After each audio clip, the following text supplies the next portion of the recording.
अस्सलाम वालेकुम वीरो। मैं सोचा अज थोड़ा जिहा मुख्तलिफ एक चीज़ 'ਤੇ ਵੀ ਰੌਸ਼ਨੀ ਪਾਈ ਜਾਏ ਜਿੱਥੇ ਅਸੀਂ ਪੰਜਾਬੀ ਨੈਸ਼ਨਲਿਜ਼ਮ ਦੇ ਹਵਾਲੇ ਨਾਲ ਲੋਕਾਂ ਨੂੰ ਅਗਾਈ ਦਿੰਦੇ ਰਹਿੰਦੇ ਹਾਂ, ਉੱਥੇ ਅਸੀਂ ਇਸ ਇੱਥੋਂ ਦੇ ਜਿਹੜੇ ਰਹਿਣ ਵਾਲੇ ਨੇ, ਵਸਣ ਵਾਲੇ ਨੇ ਪੰਜਾਬ ਦੇ, ਜਾਂ ਓਵਰਸੀਜ਼ ਪੰਜਾਬੀ ਸਾਡੇ ਵੀਰ ਨੇ, ਉਹਨਾਂ ਨੂੰ ਵੀ ਥੋੜ੍ਹਾ ਜਿਹਾ ਇੱਕ ਚੇਤਾਵਨੀ, ਇੱਕ ਜਿਹੜੀ ਹੈ ਸੋਚ ਦਾ ਮੌਕਾ ਦਈਏ ਕਿ ਉਹ ਸੋਚ ਵਿਚਾਰ ਕਰਕੇ ਜੋ ਵੀ ਕਰਨਾ ਉਹਨਾਂ ਕਰਨ। ਮੌਜੂਦਾ ਹੁਕੂਮਤ ਜਿਹੜੀ ਹੈ ਉਹ ਤੁਹਾਨੂੰ ਪਤਾ ਹੈ ਸਾਰਿਆਂ ਨੂੰ ਹੀ, PTI ਦੀ ਇਹ ਮੁਕੰਮਲ ਤੌਰ 'ਤੇ ਨਾਕਾਮ ਹੋ ਚੁੱਕੀ। ਮਤਲਬ ਕੋਈ 0.1% ਵੀ ਕੋਈ ਚੀਜ਼ ਐਸੀ ਨਹੀਂ ਜਿੱਥੇ ਇਹਨੂੰ ਕਾਮਯਾਬ ਕਰਾਰ ਦਿੱਤਾ ਜਾ ਸਕੇ।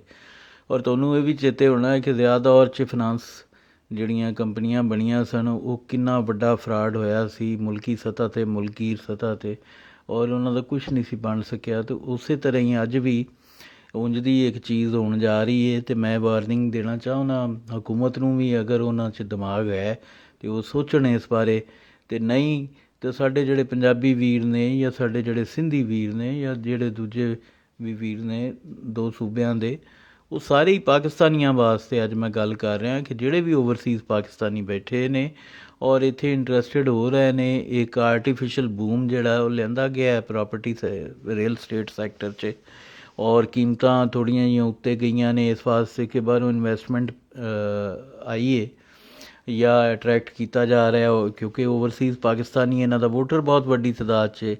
ਲੇਕਿਨ ਮੈਂ ਉਹ ਸਾਰਿਆਂ ਨੂੰ ਪੂਰੀ ਹਮਦਰਦੀ ਦੇ ਨਾਲ, ਚਾਹੇ ਉਹ ਇਹਨਾਂ ਦੇ ਵੋਟਰ ਨੇ, ਮੈਂ ਉਹਨਾਂ ਨੂੰ ਵਾਰਨ ਕਰਨਾ ਚਾਹੁੰਦਾ ਕਿ ਬਹੁਤ ਧਿਆਨ ਨਾਲ ਵੇਖ ਕੇ ਬਾਅਦ 'ਚ ਬਚਾ ਕੇ ਇਨਵੈਸਟਮੈਂਟ ਕਰਨਾ। ਅੱਜ ਕੱਲ੍ਹ ਬੇਸ਼ੁਮਾਰ ਤੁਸੀਂ ਦੇਖ ਰਹੇ ਹੋਵੋਗੇ ਸਾਰੇ ਹੀ ਵੀਰ ਕਿ ਐਡ ਜਿਹੜੇ ਨੇ ਉਹ ਪੇਡ ਐਡ, ਪ੍ਰਮੋਟਡ ਐਡ ਜਿਹੜੇ ਨੇ ਉਹ ਬੂਸਟਡ ਐਡ ਫੇਸਬੁੱਕ 'ਤੇ, ਸੋਸ਼ਲ ਮੀਡੀਆ 'ਤੇ ਗਰਦਿਸ਼ ਕਰ ਰਹੇ ਨੇ। ਪਲਾਜ਼ਿਆਂ ਦੇ, ਅਪਾਰਟਮੈਂਟਸ ਦੇ, ਪਲਾਟਾਂ ਦੇ, ਹਾਊਸਿੰਗ ਸੁਸਾਇਟੀਆਂ ਦੇ। ਔਰ ਜਿਹੜੇ ਸਭ ਤੋਂ ਜ਼ਿਆਦਾ ਜਿਹੜੇ ਇਸ ਵੇਲੇ ਮਸ਼ਕੂਕ ਨੇ ਉਹ ਇਹ ਪਲਾਜ਼ਿਆਂ ਵਾਲੇ ਐਡ ਨੇ ਕਿ ਉਹਦੇ ਵਿੱਚ ਤੁਸੀਂ ਕਿਸੇ ਨੂੰ ਫੋਨ ਕਰਕੇ ਦੇਖ ਲਓ ਜਾਂ ਉੱਥੇ ਆਪਣਾ ਨੰਬਰ ਛੱਡ ਦਿਓ, ਤੁਹਾਨੂੰ ਕਾਲ ਆਏਗੀ। ਉਹਨਾਂ ਫੌਰੀ ਤੌਰ 'ਤੇ ਬੜੀ ਇਨਵੈਸਟਮੈਂਟ ਕਰ ਰਹੇ ਨੇ ਐਡਵਰਟਾਈਜ਼ਿੰਗ ਦੇ ਉੱਤੇ। ਔਰ ਦੂਸਰਾ ਉਹਨਾਂ ਕੋਲ ਬੰਦੇ ਰੱਖਿਆ ਇੰਝ ਦਾ ਸਟਾਫ ਜਿਹੜਾ ਹੈ, ਜਿਹਨੂੰ ਡਾਟਾ ਐਂਟਰੀ ਆਪਰੇਟਰ ਕਹਿ ਲਓ ਜਾਂ ਜਿਹੜਾ ਕਸਟਮਰ ਸਰਵਿਸ ਸੈਂਟਰ ਟਾਈਪ। ਉਹ ਕਾਲ ਆ ਜਾਂਦੀ ਤੁਹਾਨੂੰ ਕਿ ਜੀ ਤੁਸੀਂ ਇੰਨੇ ਲੱਖ, 20 ਲੱਖ ਜਮ੍ਹਾਂ ਕਰਾ ਦਿਓ, ਫਿਰ ਤੁਹਾਡਾ ਜਿਹੜਾ ਉਹ 20 ਲੱਖ ਦੀ ਡਾਊਨ ਪੇਮੈਂਟ ਨਾਲ ਤੁਸੀਂ ਜਿਹੜਾ ਉਹ 3 ਸਾਲ ਬਾਅਦ ਤੁਹਾਨੂੰ ਪੋਜੈਸ਼ਨ ਮਿਲ ਜਾਏਗਾ। ਹੁਣ ਗੱਲ ਇਹ ਵੇ ਕਿ ਮੌਕੇ ਦੇ ਉੱਤੇ ਕਿਸੇ ਥਾਂ ਵੀ ਇਹ ਜਿੰਨੇ ਵੀ ਪ੍ਰੋਜੈਕਟ ਗਰਦਿਸ਼ ਕਰ ਰਹੇ ਨੇ, ਤੁਸੀਂ ਆਪ ਜ਼ਰਾ ਚੈੱਕ ਕਰ ਲੈਣਾ, ਇਹਨਾਂ 'ਚੋਂ ਕੋਈ ਵੀ ਔਨ ਗਰਾਊਂਡ ਮੌਜੂਦ ਹੀ ਨਹੀਂ ਹੈ। ਔਰ ਉਹ ਤੁਹਾਡੇ ਨਾਲ ਵਾਅਦਾ ਕਰ ਰਹੇ ਨੇ ਕਿ ਜੀ ਔਨ ਗਰਾਊਂਡ ਮੌਜੂਦ ਨਹੀਂ, ਪਰ ਅਸੀਂ ਜਿਹੜਾ ਉਹ ਤੁਹਾਨੂੰ ਇਹਦਾ ਰੈਂਟ ਪੇ ਕਰਾਂਗੇ ਅਗਰ ਨਹੀਂ ਬਣੇਗਾ ਇੰਨੀ ਮੁੱਦਤ 'ਚ। ਹੁਣ ਗੱਲ ਇਹ ਵੇ ਕਿ ਇਹਨਾਂ ਦੀ ਗਰੰਟੀ ਕੌਣ ਦੇ ਰਿਹਾ ਹੈ? ਕਿਆ ਰਿਆਸਤ ਪਾਕਿਸਤਾਨ ਇਹਨਾਂ ਦੀ ਗਰੰਟੀ ਦੇ ਰਹੀ ਹੈ?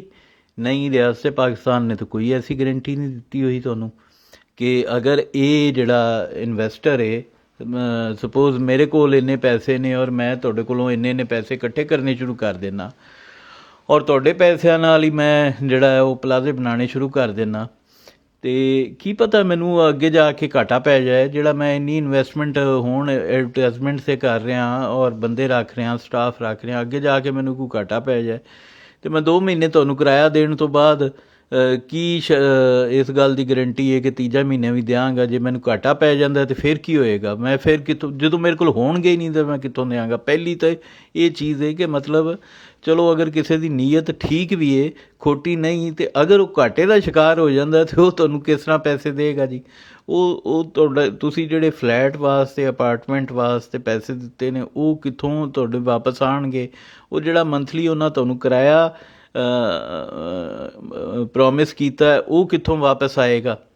ਇਹ ਸਾਰੀਆਂ ਗੱਲਾਂ ਸੋਚਣ ਵਾਲੀਆਂ ਨੇ। ਔਰ ਫਿਰ ਇਹ ਜਿਹੜੇ ਅਪਾਰਟਮੈਂਟਸ ਨੇ ਜਿਹੜੇ ਇੱਥੇ ਲਾਹੌਰ 'ਚ ਨੇ, ਮੇਨ ਬੁਲੇਵਾਰਡ 'ਤੇ, ਪੌਸ਼ ਏਰੀਆਜ਼ 'ਚ, ਇਹ ਤਾਂ 3 ਕਰੋੜ ਤੋਂ ਲੈ ਕੇ 6 ਕਰੋੜ ਤੱਕ ਜਾ ਰਹੇ ਨੇ। ਹੁਣ ਇਹਨਾਂ ਦੀ ਜਿਹੜੀ ਡਾਊਨ ਪੇਮੈਂਟ ਵੀ ਕਰੋੜ ਦੇ ਨੇੜੇ ਉਹ ਇਕੱਠੀ ਕਰ ਰਹੇ ਨੇ। ਮਤਲਬ ਸਾਡੇ ਕੋਲੋਂ ਪੈਸੇ ਲੈ ਕੇ ਤੁਸੀਂ ਕੰਸਟਰਕਸ਼ਨ ਕਰਨੀ ਹੈ ਔਰ 3 ਸਾਲ ਬਾਅਦ ਤੁਸੀਂ ਪੋਜੈਸ਼ਨ ਦੇਣੀ ਹੈ, ਜਿਹਦੀ ਕੋਈ ਗਰੰਟੀ ਨਹੀਂ ਹੈ, ਜਿਹਦੇ ਵਿੱਚ ਕੋਈ ਐਸੀ ਕੋਈ ਸੋਵਰਨ ਗਰੰਟੀ ਨਹੀਂ ਹੈ। ਤੁਹਾਨੂੰ ਪਤਾ ਪ੍ਰੋਪਰਟੀ ਦੇ ਵਿੱਚ ਤਾਂ ਬੜਾ ਵੱਡਾ ਫਰਾਡ ਹੋ ਜਾਂਦਾ ਹੈ।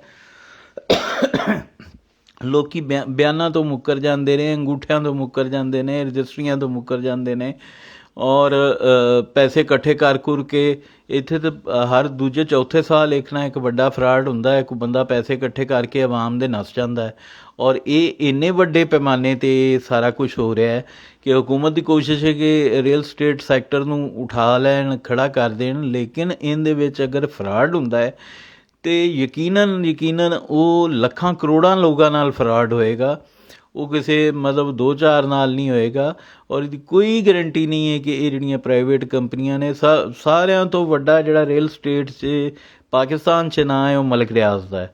ਔਰ ਮਲਕ ਰਿਆਜ਼ ਨੂੰ ਪੁੱਛੋ ਜਾ ਕੇ ਕਿ ਉਹਦਾ ਫੇਜ਼ 9 ਸੀ ਜਿਹੜਾ ਬੈਰੀਆ ਟਾਊਨ ਦਾ, ਪਿੰਡੀ ਦਾ, ਉਹਦਾ ਕੀ ਬਣਿਆ?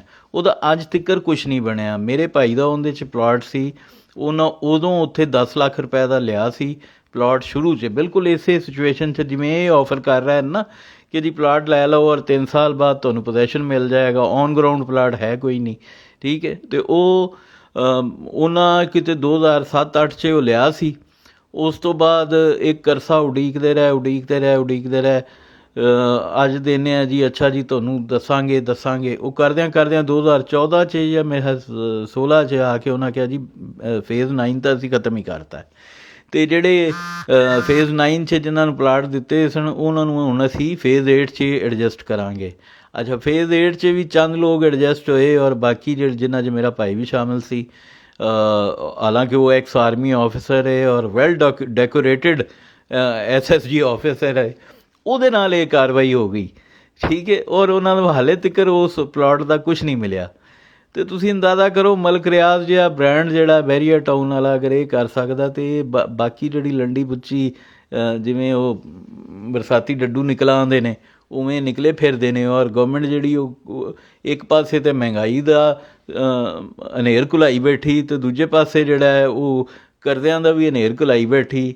ਉਹ ਦੱਸੇ ਕਿ ਲੋਕਾਂ ਨਾਲ ਇੰਨਾ ਵੱਡਾ ਅਗਰ ਫਰਾਡ ਹੋ ਗਿਆ ਅਤੇ ਇਹ ਕਿੱਥੇ, ਇਹ ਲੋਕ ਗਰੀਬ ਲੋਕ ਕਿੱਥੇ ਜਾਣਗੇ? ਜਿਹੜੇ ਓਵਰਸੀਜ਼ ਨੇ, ਜਿਨ੍ਹਾਂ ਦੀ ਖੂਨ ਪਸੀਨੇ ਦੀ ਕਮਾਈ ਹੋਏਗੀ, ਉਹ ਕਿੱਥੇ ਜਾਣਗੇ? ਇਹ ਤਾਂ ਸਾਰੇ ਨੱਸ ਜਾਣਗੇ। ਇਹ ਤਾਂ ਬਿਲਕੁਲ ਉਹ ਗਲੀ ਮੁਹੱਲੇ ਦੇ ਜਿਹੜੇ ਲੋਫਰ ਮੁੰਡੇ ਹੁੰਦੇ ਨੇ, ਉਂਝ ਦੀ ਹੁਕੂਮਤ ਇਮਰਾਨ ਖਾਨ ਤੋਂ ਲੈ ਕੇ ਫੈਸਲ ਵਾਡੇ ਤੱਕ ਕੈਟੇਗਰੀ ਉਹ ਹੀ ਹੈ, ਗਲੀ ਦੀ ਨੁੱਕੜ 'ਤੇ ਖਲੋਣ ਵਾਲੇ ਮੁੰਡਿਆਂ ਵਾਲੀ। ਅਤੇ ਇਹ ਨਾਨ ਸੀਰੀਅਸ ਕਿਸਮ ਦੇ ਲੋਕ ਅਗਰ ਇੰਝ ਬੇਵਕੂਫ ਬਣਾ ਜਾਣਗੇ ਅਤੇ ਸ਼ਰੀਫ ਲੋਕ ਮਾਰੇ ਜਾਣਗੇ। ਅਤੇ ਮੈਂ ਅੱਜ ਸਿਰਫ ਇਹੀ ਆਪਣੇ ਵੀਰਾਂ ਨੂੰ, ਆਪਣੇ ਛੋਟੇ ਵੀਰਾਂ ਨੂੰ, ਵੱਡੇ ਭਾਈਆਂ ਨੂੰ ਅਤੇ ਬਜ਼ੁਰਗਾਂ ਨੂੰ ਆਹਵਾਨ ਕਰਨਾ ਚਾਹ ਰਿਹਾ, ਜੇ ਤੁਸੀਂ ਓਵਰਸੀਜ਼ ਪਾਕਿਸਤਾਨੀਆਂ ਕੋਲ ਤਾਂ ਇੰਨਾ ਖੈਰ ਪੈਸਾ ਹੀ ਨਹੀਂ ਹੋਣ ਕਿ ਇੰਝ ਦੀ ਕੋਈ ਇਨਵੈਸਟਮੈਂਟ ਕਰ ਸਕਣ ਕਿ 20 ਲੱਖ ਰੁਪਇਆ ਮੈਂ ਦੇ ਦਿਆਂ ਅੱਜ ਇਹਨਾਂ ਨੂੰ, ਜਾਂ 1 ਕਰੋੜ ਦੇ ਦਿਆਂ, ਔਰ 3 ਸਾਲ ਨਹੀਂ ਮੈਂ ਉਡੀਕਾਂ ਕਿ 3 ਸਾਲ ਬਾਅਦ ਮੈਨੂੰ ਕੋਈ ਪੋਜੀਸ਼ਨ ਦੇਗਾ। ਅਤੇ ਉਹ ਜ਼ਾਹਿਰ ਹੈ ਸਾਡੇ ਗਰੀਬਾਂ ਕੋਲ ਤਾਂ ਇੰਨਾ ਪੈਸਾ ਹੈ ਹੀ ਨਹੀਂ।